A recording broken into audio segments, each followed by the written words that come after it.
Pertemuan Indonesia melawan Malaysia di laga terakhir Grup A Piala AFF 23 menjadi penentu untuk lolos ke babak semifinal. Hasil seri sudah cukup menggantar skuad Garuda ke 4 besar, namun Gerald Van den Berg sudah bertekad meraih poin sempurna alias menang. Sementara Malaysia juga mengejar kemenangan dengan lolos dengan predikat runner-up terbaik. Apa yang harus diwaspadai Jens Ravan dan kawan-kawan dalam laga ini? Kami akan membahasnya bersama analis sepak bola Haris Pardede. Selamat malam. Selamat petang, Bung Haris. Selamat petang juga.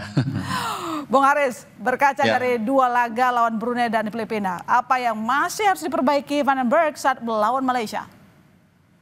Ya, yang pasti yang pertama lini depan, dan ini juga sudah sempat terucap dari mulut Ketua Umum PSSI Pak Erick Thohir.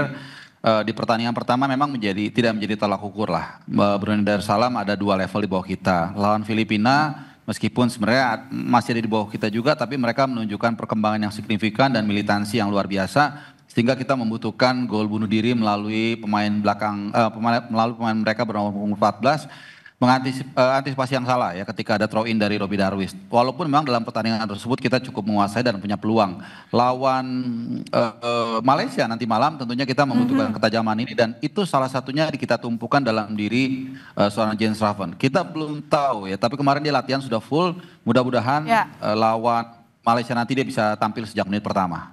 Jadi gimana nih menurut Anda ketajaman barisan depan Timnas U23? Ya, itu tadi pertama kita bertumbuh pada Jens Ravan. Yang kedua, kalaupun Jens Ravan nanti bisa jadi atau kemungkinan akan di marking sedemikian rupa oleh pasukan dari Halimau Malaya, saya pikir second line ini harus berperan. Salah satu pemain yang salah dua lah yang bisa mungkin menjadi kartu as adalah Tony Firmansyah yang punya tembakan cukup keras dari luar kotak penalti.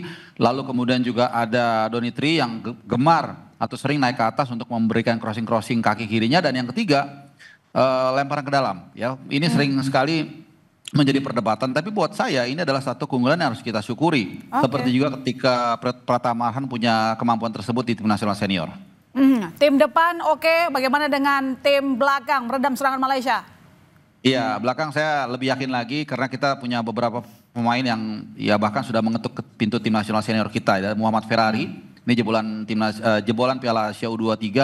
Kemudian ada Kakang Rudianto juga sama, levelnya sudah mulai menyentuh tim nasional senior, dan tentunya Kadek Karel, ya pemain atau back asal Bali yang bukan saja handal dan juga sangat capable dalam memimpin lini belakang, tapi juga punya kemampuan dalam duel bola udara, terutama ketika kita mendapatkan tendangan penjuru di area pertahanan lawan. Ya, menghindari rasa sombong, kita memang menang melawan Filipina, sementara Malaysia tidak demikian, begitu ya, dibekuk oleh Filipina.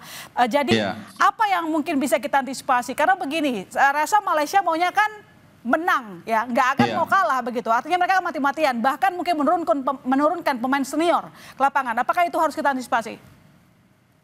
Ya, seperti kata Van den Berg ya, kita fokus ke tim kita sendiri. Yang pertama adalah kita harus bisa memainkan gaya yang kita miliki, itu yang pertama. Yang kedua, kita fokus kepada hasil, walaupun tadi dikatakan oleh tim redaksi bahwa imbang aja kita sudah lolos, buangkan pikiran itu. Dan Van den Berg sendiri sudah mengatakan we try to win the game. Dan yang terakhir, ini yang sering saya sampaikan juga dalam beberapa platform, jaga emosi. Karena dalam pertandingan ketat, dalam pertandingan rival seperti ini, biasanya kadang-kadang yang membedakan bukan materi, bukan strategi, tapi siapa yang lebih kuat menahan emosi. Ya bukan tidak mungkin Malaysia akan memainkan kelemahan kita, yaitu soal emosi. Bisa aja mereka akan melontarkan provokasi, dan ini harus bisa diredam oleh mentalitas para pemain. Sindrom darah panasnya kita itu masih ada ya? Ya itu dia, itu kadang-kadang bisa menjadi seperti panas itu kan sebenarnya energi ya. Tapi kalau energinya tidak tersalurkan dengan baik dalam bentuk permainan, maka itu bisa akan menjadi malapetaka. That's why Van den Berg yang tadi sudah kita dengar ya pengalaman dia saat membela tim nasional Belanda di Euro 88 dan juga Piala Dunia, dia tahu tentu bagaimana meredam ini. Tapi mungkin masukan dari stafnya juga perlu untuk memberitahu bagaimana nih situasi anatomi persaingan kita dengan Malaysia, sehingga dia nanti bisa membagi pengalaman itu kepada para pemain, sudah tahu triknya bagaimana untuk meredam itu, begitu.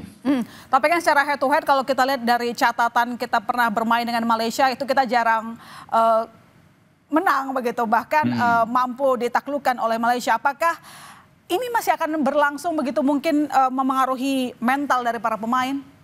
Seperti apa nanti kira-kira? Iya, ada satu adigiom yang sering didengungkan oleh pelatih, history made to be broken. Jadi kalau ada sejarah nggak pernah menang atau susah menang, justru itu menarik untuk kita bongkar. Dan saya yakin dengan kemampuan para pemain kita yang saat ini ada, banyak sekali yang sudah bermain di tim nasional senior.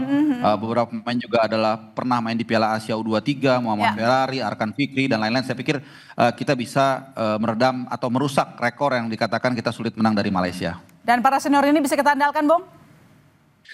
Ya, mudah-mudahan bisa, saya yakin bisa. Baik, terima kasih Bung telah bergabung di Kompas Petang. Selamat petang. Selamat petang.